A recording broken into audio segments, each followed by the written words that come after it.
অসমাপ্ত বিজ্ঞান ভবন পরিদর্শনে মন্ত্রী। কাজ শুরুর পরে কেটে গিয়েছে 5 বছর, এখনো শেষ হয়নি মালদা কলেজের বিজ্ঞান ভবন নির্মাণের কাজ।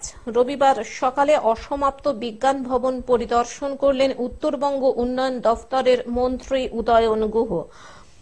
তার সঙ্গে ছিলেন দফতরের প্রতিমন্ত্রী সাবিনা ইয়াসমিন এবং মালদা কলেজের অধ্যক্ষ মানস কুমার বৈদ্য ও উত্তরবঙ্গ উন্নয়ন দফতরের বাস্তুকাররা।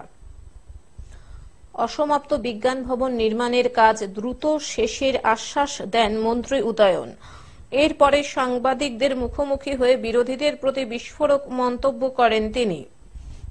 সম্প্রতি মালদার দলীয় সভা থেকে তৃণমূলের জেলা সভাপতি আব্দুর রহিম বক্সি উদয়ন গুহের নাম করে আক্রমণ করেছিলেন বিজেপির বিধায়ক অগ্নিমিত্রা পল। তিনি তাঁদের উদ্দেশ্যে পাটকেল মারারও হুঁশিয়ারি দেন। এদিন সাংবাদিকদের মুখোমুখি হয়ে পাল্টা উদয়ন গুহ বলেন, বিজেপির দিলীপ ঘোষ, শুভেন্দু অধিকারীরা আমাদের জন্য রজনীগন্ধা ফুলের স্টিক নিয়ে ঘোরেন না, যে তাদেরকেও আমাদের রজনীগন্ধা ফুল দিতে হবে। বিজেপি যে ভাষায় কথা বলে আমরা সেই ভাষাতেই কথা বলি, তারা যা ভাষা বোঝাবে আমরাও সেই ভাষায় বলবো। মালদা কলেজের পরে কালিয়াচকের আলী নগরের কর্মসূচিতেও যোগ দেন তিনি।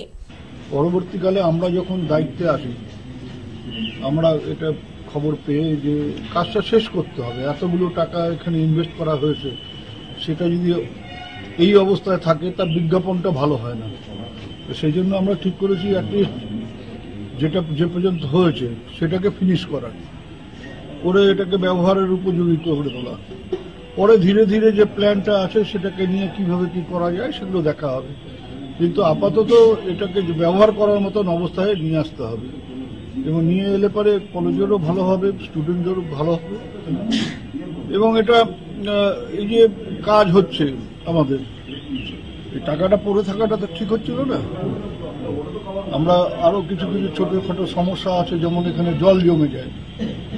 আমরা শুনলাম প্রিন্সিপাল সাহেবের কাছে, কলেজের অন্যান্য টিচারদের কাছে, আমরা সেটাও ইঞ্জিনিয়ারদের বলে দিলাম। সেটা খুব একটা বড় টাকা নয়, 20-25 লক্ষ টাকার মধ্যে এটা পুরো একটা মাটি ভরাট করে ড্রেনেজ সিস্টেমটাকে করে দেওয়া যায়, সেটাও করে দেওয়া হবে যাতে ব্যবহার উপযোগী এটা হয় আর কি। মালদা থেকে অভিষেক দাসের রিপোর্ট, গ্লোব নিউজ। এখন থেকে গ্লোব টিভি দেখুন আপনার স্মার্টফোনেও। গুগল প্লে স্টোর অথবা অ্যাপল স্টোর থেকে ডাউনলোড করুন গ্লোব টিভি লাইভ অ্যাপ। এছাড়াও জিও টিভি অ্যাপ থেকেও দেখুন গ্লোব টিভি লাইভ।